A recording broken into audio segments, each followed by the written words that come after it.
Google reveals there's no evidence RT manipulated YouTube to influence the US elections, as social media's giants prepare to testify about alleged Russian meddling. Catalonia's deposed president, Carles Puigdemont, is not seeking asylum in Belgium, but won't yet return to Spain, as he fears he won't get justice. And German police arrest a refugee on suspected terrorism charges, claiming he was plotting to set off a bomb in a crowded area.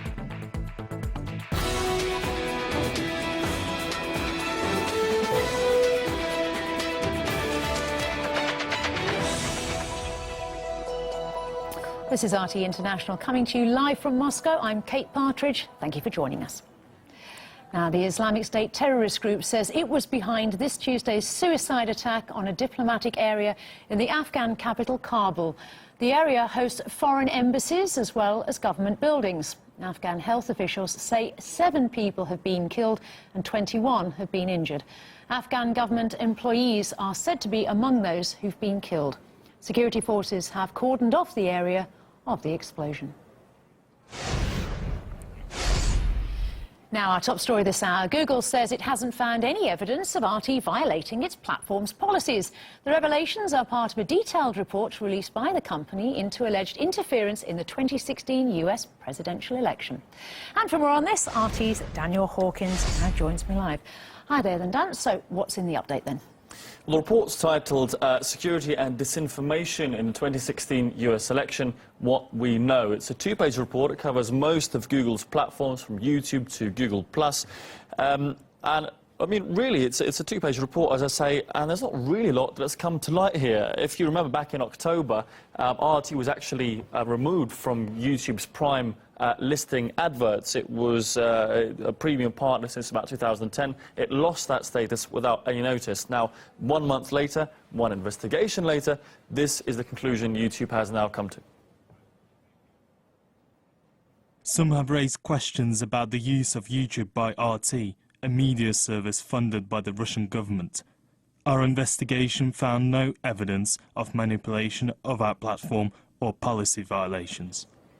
Now, RT still hasn't been reinstated to that premium partner status. Whether that will be affected or not by the results of this investigation, which can clearly show that there was no wrongdoing, no breach of policy, no misconduct, we just don't know as of yet. Well, let's look at Google's other platforms then. What about allegations of misconduct there? Well, I can tell you what they did find. According to Google, they found 2 accounts that were allegedly specifically linked to agencies linked to the Russian government, namely the Internet Research Agency. Now, Google alleged that they spent about $4,700 during the course of the 2016 election cycle on all these adverts. And we do actually have a reaction from Sergei Lavrov, the Russian foreign minister, at a press conference today. Let's take a listen to what he had to say. It said that 2 accounts spent just under $5,000 on adverts, which is, of course, a massive sum of money for a US election race. And none of these ads were found to be maliciously targeting a specific political or geographical group. I hope you'll report about that. A bit of trademark deadpan humour from the Russian foreign minister there. Now, if you remember earlier this year, there was a US Senator Mark Warner. He's actually the vice chair of the Senate Intelligence Committee. He was adamant that RT had somehow manipulated Google as a search platform, as a search engine, somehow toggled the algorithms to increase their viewership, increase our viewership, increase our standing in the search results when Googling for news. Before I carry on, let's just take a listen back to what he had to say a few months ago. If you Googled election hacking during the period leading up to the election and immediately afterwards, you wouldn't get Fox or ABC or New York Times. Or, what you get is 4 out of the first 5 news stories that popped up were Russian propaganda. RT News, Sputnik, others. So according to Mark Warner, RT has the power to somehow control, manipulate the world's biggest internet giant, which controls all these multiple platforms. But I hope he does take a look at this report, because in the second page, and I'm going to quote here, Google very clearly says, we found no evidence that state-linked or state-funded actors use improper methods to boost their rankings. Now, what makes this report interesting is the timing, because actually very, very soon, in just a matter of days, the representatives from major social media companies, Facebook, Twitter, and also Google. They'll go before two committees, the Senate Judiciary Committee and the House Intelligence Committees. I believe that's actually happened this week. Now, whether they'll mention this report, whether there'll finally be some groundbreaking evidence which does provide the proof that Russia somehow meddled, hacked, manipulated the US election, manipulated the social media surrounding it, time will tell. But certainly this report does seem to vindicate what many people have said all along, which is a bit of a lack of evidence that Russia manipulated these election results. Indeed, that's the key word, isn't it? Evidence. Dan Hawkins, thank you very much. Well, earlier we spoke to RT's Going Underground host, Afshin Rattansi. He says that many believe RT helped put Donald Trump in the Oval Office. The RT putting Trump in the White House line is just reeled off on US networks as a matter of fact, as it is on British networks and other networks in NATO nations. And it is quite astonishing to hear that they think that RT is that powerful, although there is irritation amongst mainstream media that RT does so well across the internet, in which case, if you don't believe that RT's programs are that interesting, you're going to say, they must be manipulating something. Why are people interested in watching these kinds of programs and this kind of news bulletin? Well, later this Tuesday, Twitter, Facebook and Google, as we heard, will testify before the Senate on alleged Russian meddling in the 2016 US election. But we already have some idea about what they'll say. On Monday, Google revealed it found only 2 Russia-linked accounts it claims generated content during the US election. Well, the total cost of their adverts amounted to just $4,700. Well, this is likely to be just a fraction of what was spent by other sides during the election. And according to written testimony by Facebook, it managed to identify 80,000 posts published by what it alleges were Russia-based operatives. That, though, amounts to a mere 0.004% of all posts on the US election. Well, all the same, Facebook's general counsel called the messages a new threat against everything it stands for, labelling them unacceptable. And the site says some 126 million Americans may have seen the posts over 2 years. Russia's blatant interference in the United States 2016 presidential elections. Many have said this is actually the crime of the century. If you think about it, it is. Do you have any doubt that Russian interference is driven by Putin himself? No doubt about it. Ambassador? The same answer, no doubt. No doubt. None. Of course, both RT and Sputnik made their effort to have an effect on the election. Well, meanwhile, Twitter users in the UK are currently being hit with adverts attacking Qatar. This comes despite the social media giant pledging to fight hate speech and propaganda. Jacqueline Vuga has more. Imagine opening your Twitter page and coming across this. Qatar has long been a pariah state. It remains an outsider.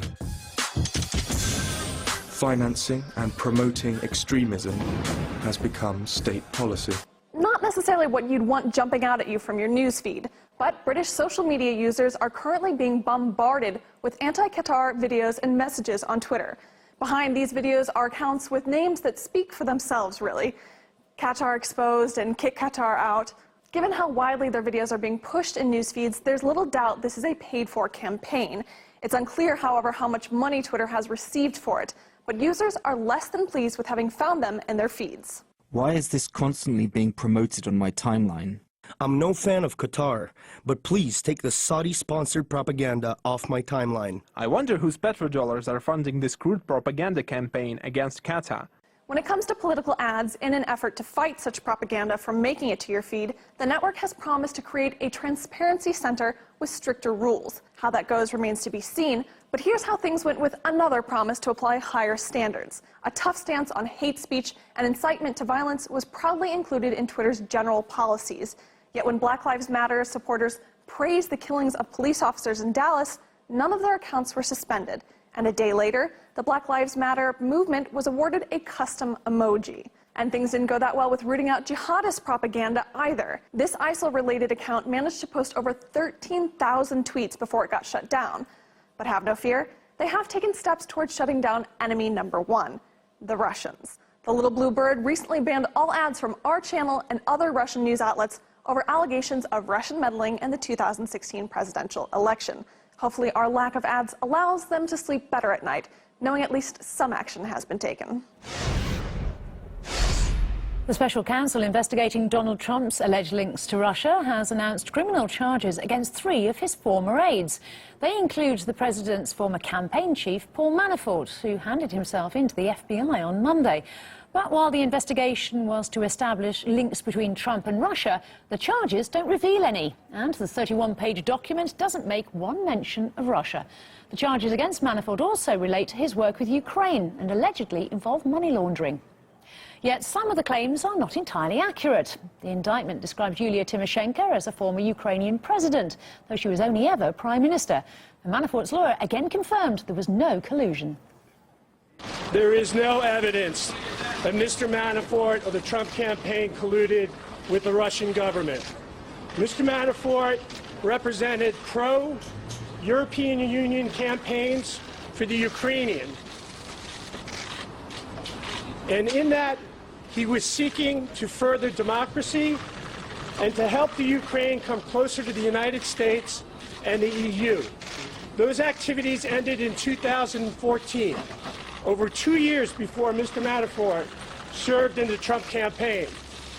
Well, also on Monday, it was revealed a 3rd former aide to Trump pleaded guilty to lying about his attempts to reach out to Russia. George Papadopoulos was a foreign policy advisor on the campaign and tried to set up a meeting between Trump and the Kremlin, but it didn't turn out as planned.